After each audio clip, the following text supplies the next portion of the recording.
Ayun ang mga kababayan, bago tayo magpatuloy sa ating pag-uusapan, babati muna ako ng magandang hapon sa aking mga subscribers, sa aking mga viewers. Maraming salamat sa inyong suporta. Shoutout sa inyong lahat. Yun na, natuloy na tayo kagad sa ating pag-uusapan. Natatawa ako mga kababayan dahil niya, itong si Mike Abe, kung sino-sino na ang sinisisi. Bakit daw kukunti yung nanalo sa senatorial candidate ng alkansya ng Bagong Pilipinas? 5 lang mga kababayan Akala ko ba Mike Abe malakas yung alkansya ng Bagong Pilipinas? Bakit ganon? Bakit 5 lang yung nanalo?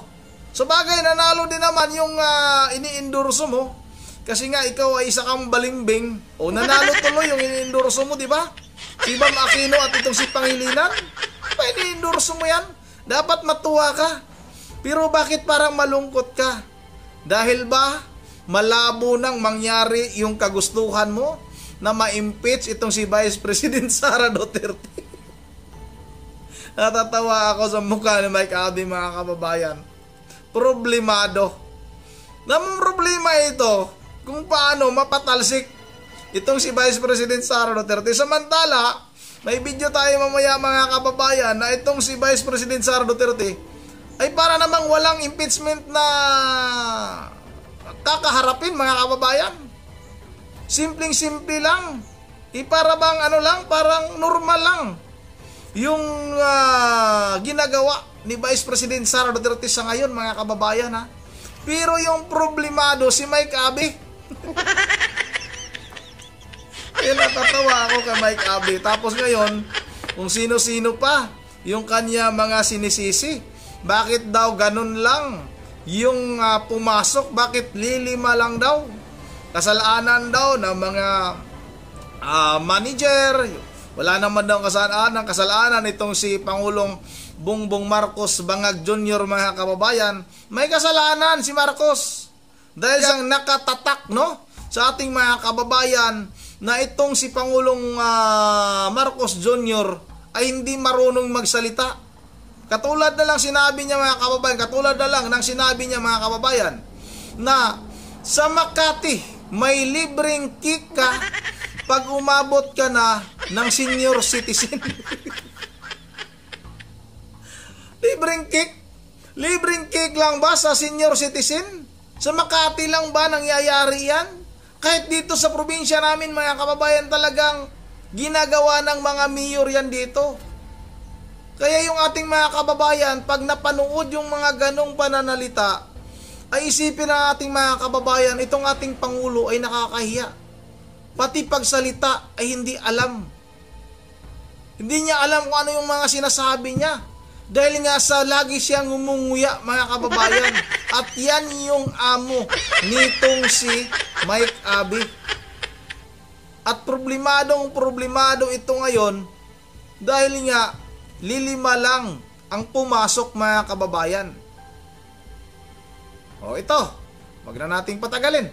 Sabay-sabay na natin itong panoorin. O sige. Sino ang may pagkukulang? Ikaw. Kung bakit kakaunti ang mga nanalo ng kandidato ng administrasyon ni Pangulong Marcos. Yung alyansa para sa pagbabago. Ang ganda kasi niyan Maganda. Pagbabago talaga Pero bakit hindi na i-deliver ang mga kinaukulan at kapalit ng mga dapat ay suporta para manalo ang kandidato ng gobyerno? Bakit? Sa ngayon kasi parang 5 lang ang nakapasok sa alyansa. Palagay ko may pagkukulang. Una, baka nagkulang ang mga tauhan ng Pangulo. Sino? Sa kung paano i-deliver ang pangailangan ng taong bayan at ng mga local executive.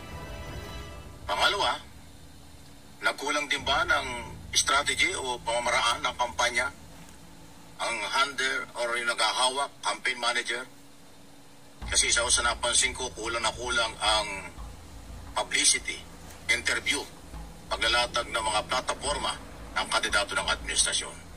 Natalo pa nga sila ng mga kalaban Simple kalaban. Publicity. So, hindi pa kukulang ito ni Pangulong Marcos. Ginawa niya ang lahat. Pero yung mga tauhan niya, ang mukhang mayroong pagkukulang. Kaya kakaunti ang nanalong senador. Ano namang plataporma yung ilalatag, no, ng alkansya ng Bagong Pilipinas? Wala naman silang plataporma, mga kababayan. Ang lagi nilang binabanggit, yung mga maka-China daw. Lagi nilang sinisiraan itong PDP na maka-China daw. Yan lang yung lagi nilang bukang bibig. Kaya itong si Tolentino, di ba? Nung malapit na yung araw ng eleksyon, lagi niyang binabanatan yung mga kumakampi sa China daw. Kaya nalaglag din itong si Tolentino. O itong ibang mga kandidato dito, itong si Soto, itong si Lacson, hindi ko naririnig, mga kababayan, na bumabatikos ito kay dating Pangulong Duterte, kay Vice President Sara Duterte. Tahimik itong mga ito eh. At naririnig pa nga natin na ayaw nila ng impeachment. Hindi gusto, lalong-lalo na itong si Senador Ping Lacson, mga kababayan. O itong si Binay, di ba? Nagsalita din ito. Laglag din, mga kababayan. Kaya, huwag mong sisihin yung mga nakapaligid o mga tauhan nitong si Pangulong Marcos Jr. Ang dapat mong sisihin, ikaw na laging ikaw yung sisihin na walang ibang bukang bibig, yung paninira lang sa mga kalyado ni Vice President Sara Duterte, at ito si Pangulong Bongbong Marcos, at yung mga kasamahan o yung mga kandidato sa pagkasenador na walang ibang bukang bibig kung hindi maka-China. Maka-China, lagi lang nating naririnig yan, mga kababayan, na huwag nating suportahan yung mga maka-China. O si Pacquiao, paano mananalo yun? Alam naman namin na balimbing talaga yun. Hindi talaga mananalo. O tingnan mo, yung ini-endorso ni Vice President Sara Duterte, itong si Camille Villar at itong si Amy Marcos. Panalo, di ba? O, ito pa, mga kababayan, hindi pa tayo tapos. May video pa dito, ipapakita natin. O, ito pa, namang problema talaga si Mike Abby. O, ito, sana ba yun? O, ito. Sana? O, wala. Panalo lahat. Panalo ang mga botante dahil nagawa nila ang gusto nila. Panalo rin yung ibang kandidato. Ngayon ang tanong, yung bang impeachment na nabinbin at sisimulan next week or next month against Sara Duterte ay lumakas o humina? Humina. Matapos mayroong ilan na mga kandidato nilang may panalo dito sa katatapos na eleksyon. At meron din naman na mga identified ng mga nanalo na maaaring pumabor sa impeachment. So parang lalong nakaka-interest at magkaka-interest tayong mga Pilipino kung ano mangyayari dito sa impeachment against Sara Duterte. O, ito, mga kababayan, ha. Itong si Mike Abby, nasabi ko na talagang problemado ito. Dahil nga itong impeachment, alam naman siguro talaga nitong si Mike Abby na hindi talaga tawag dito, hindi magtatagumpay itong impeachment, mga kababayan. Kaya itong si Mike Abby, kung ano-ano na lang yung mga sinasabi, mga tawag nito, mga kababayan, hindi nalalayo sa mga darating na araw na itong si Mike Abby ay masiraan na ito ng bait sa kakaisip kung paano o kung ano yung kanyang gagawin para masira o talagang tuluyan niyang maipabagsak itong si Vice President Sara Duterte. O Mike Abby, hindi ikaw yung tao na makakasira kay Vice President Sara Duterte. Sino ka ba? O ito, mga kababayan, para makita ninyo na itong si Vice President Sara Duterte ay hindi apektado sa ginagawa niyong impeachment laban sa kanya. O ito, mga kababayan, panoorin natin ito.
Maraming bait ni Vice President, no?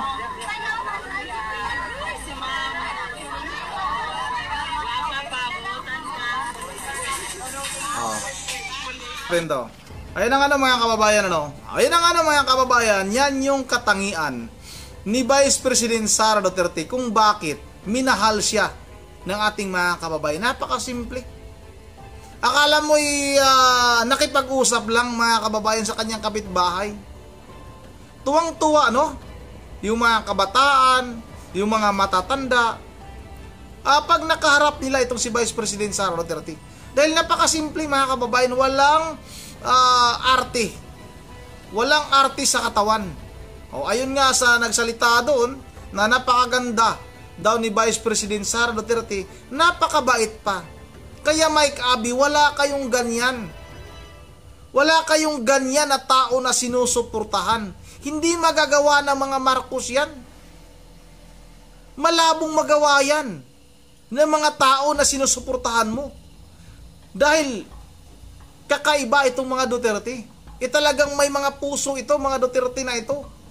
Hindi katulad ng mga sinusuportahan mo, napakitang tao lang yung kanilang mga ginagawa. O ito pa mga kababayan, dahil nga itong impeachment na ito, ay numbers game ito eh.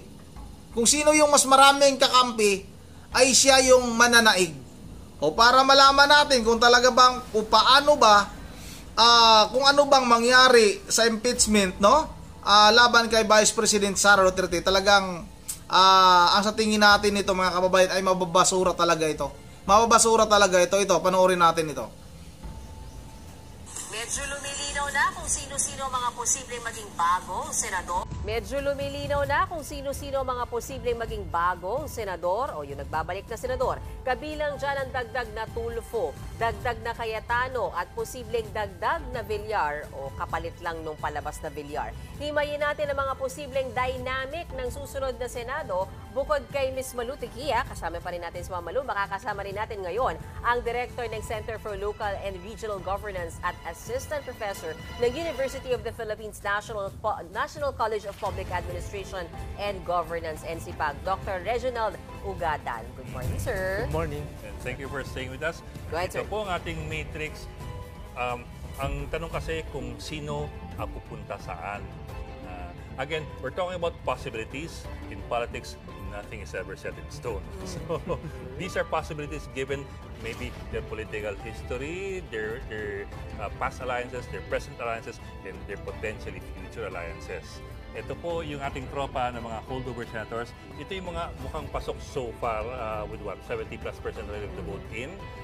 So ito yung mga malamang napapasok. Ang tanong kasi, anong magiging political alignment sa Senado? Pero this is in the context, let's put it in the context of impeachment. Kasi it's the elephant in the room eh. Impeachment is going to come whether At pagpasok nila, yun ang una nilang gagawin, di ba? Pag-resume ng Junto nga eh. So dito natin ilalagay inyong pananaw na malamang will be for conviction because this is under the administration. Dito yung mga For acquittal. against conviction. This is the middle ground eh. Parang kung hindi tayo sigurado kung saan, maaaring dito ilagay, o maaaring magbagong isip, o maaaring namamangka sa dalawang ilong na hindi naman kakaiba sa politika. Who do we want to start with? Yung mga holdovers o yung mga... Simulan natin sa holdover senators. Oh, sige. Okay, ako muna. Siyempre si Senate President Chis Escudero. Nalagay ko sa admin. Tama? Oh. Sa antay. Yes, tama. Dahil Sara Duterte, tama po ba? Hindi, at saka may shared sila eh, yung sa tatay niya na na-impeach. Okay. Si What Alan, about Cayetanos? sa antay-admin. Anti-admin. Okay. Sir, ako gumagawa. Tatlo lang ang kailangan para ma-quit. Walo. Nine. At least dagdag dun sa Ah, amin. yes, Sa yes, amin na yes, papasok na yes. mukhang pro... Kaya nga, ang lalabas Duterte. dyan, baka hindi matuloy ang impeachment na yan. Ikaw na to. Sige. Oh, dalawain ko na kasi to seatmates to eh. Saan natin nilalagay yan? Sa antay yan. Aantay pa rin. Okay. Dahil ba natanggal si Senate President Mig Zubiri sa Well, panahon na...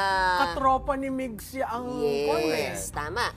Ito, at saka si Magkano Villanueva. Si Villanueva parang magsuswing for me eh. Hindi ko pa siya Ako sa masyadong, yes. Saan natin siya What if ilalagay? we put him muna dito? Dito muna. sige. Para lang meron Go ahead, tayong sir. flexibility. Go Saan ahead, si sir. Joel ito? Yes. Lagyan natin sa swing. At least para may flexibility lang tayo na pwedeng pumana dito, pwedeng pumana dito.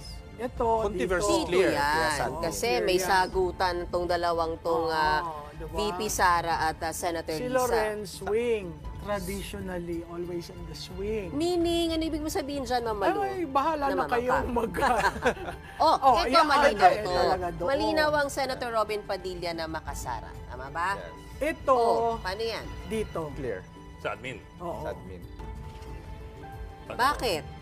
Kasi nanalo siya under the admin, tapos, ano yan, para na silang pinagsasabong. For ni the VP. 2028. Oo. At saka, kung may papasok na kapatid, Mhm. gusto, sa tingin ko, sila yung magkapatid na gusto Magkahiwalay. Correct. Villiers. Yan, doon, Doon, of syempre. course. Syempre naman. After the Si political Migs, ad. dyan, sa anti-admin. Uy, nakakainan na tayo dito. Oo nga. Dito na. Oh, dito na. O, isa Diba? na. O, dito na Oh. tayo. Possible winners. Go ahead, sir. So yan. Take it away. Oh, si Bongo, Bongo ba? of course. Tatanungin ko pa to, Oo, hindi na. hindi na yan. Syempre, lagay mo na yan. kaduda-duda. Oh, may 8 ka na. Oo. Yan. Si Bato. Si Ano Bato. ilagay ko Oo. yung Mga obvious na muna. Sure ball kung Si saan. Marcoleta. Si Marcoleta. Si Marcoleta to. Aimee. Tsaka si Aimee. Si Aimee. Si Camille. Si Camille. Yan. Teka muna, ilan na yan? 1, 3, 6, 9, 12 na. 12 na. Si Kiko baka magsuswing din muna yan. Oo, si- Yeah, si si Kiko Kiko. nasa swing. Yes. Si Ganon Kiko din ba sa si swing. Bam? Ang nakikita ninyo? Sa tingin ko si Bam, dahil na-endorse ng iglesia, Aha. baka nandyan. Saan sa dito? Dito. Talaga? Saan tayo eh? Oo. That's going to be a surprise, ha? Yes. O ilagay na natin kung ang consensus is swing, di lagay natin kung ako lang ang No. babasa dyan. I'm just saying it's a surprise. Yan, dito. Ilagay mo Yes. na yung mga alyansa sa admin kasi syempre Oo. may utang na loob. Pero si Pia sa akin, Si baka Pia, mag-aantay. mag-aantay. Yes. Dito? Agree Yes. rin ako doon. Si dating Senate President Soto ay sa admin? Swing. Sa swing. Ah, sa swing. Agree. Kasi yan, kung maging Senate President, through the help of the Vice President. Okay. Ping. What about Ping? Si Ping, Swing? kasi sinasabi niya, alam mo, wag na tayong mag-impeachment. Ayusin natin ang problema natin. Nakakakuha yan ng panahon sa oras natin. Swing or... Hindi, pero yan naman at si Soto, usually Yes, magkasama. bloke yan. O idilagay na natin sa swing. Go ahead, sir. Oh, Lito Dito Lapid. lapid, admin. Admin. Yes. Yes. So, ang klaro natin dito as far you two are concerned. O malinaw, 5 lang yung nasa admin. 13. Yung anti-admin mga kababayan. O Mike Abe, paano manalo? Yung impeachment laban kay Vice President Sara Duterte, malinaw na mas marami ang senador nakakampi ni Vice President Sara Duterte. Mangungulubot ka na lang Mike Abe sa kakaisip kung anong gagawin ninyo para mawala sa landas ninyo itong si Vice President Sara Duterte. Yun ang ano, dito lang muna ata bago tayo magtatapos. May bagong komento ba? Wala tayong bagong komento. Mag-shoutout lang muna tayo. Dito tayo sa may bandang baba. Shoutout kay sino ito? Intol Dalugo. Shoutout sa iyo, idol ha. Shoutout na kay Saldi Ridaha. Shoutout na kay Bravo Tango. Shoutout kay Kibi Mark Hakulvi. Shoutout kay Binoki TV, idol ha. Shoutout Binoki TV. Shoutout member Jeffer di Diyos ng Pulilan, Bulacan. Mike Balidoy. Shoutout sa iyo, idol. Shoutout kay Ruben Pilias. Shoutout kay William Bagtong. Shoutout kay Mildred Martin. Shoutout kay Rumi Ditorio. Shoutout kay Mario Baisak. At kay E.G. Ferrer. Shoutout sa iyo, idol ha. Shoutout na rin kay Danilo Diloso. Shoutout kay Ma'am Joyce ng Japan. Kay Ma'am Elisa Borvi. Kay Ariel Sicano. Kay Danilo Diloso. Tapos na.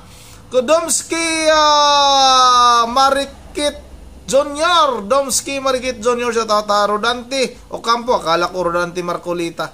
Shoutout na rin sa iyo kay Dindo Serrano at kay Mark Arthur Junior. Noel Guzman, Mami Di Saborvi, shoutout. Ma'am Joyce ng Japan. Yun ang dito lang muna. Once again, this is Rondi TV mo. Ingat ang lahat. God save the Philippines.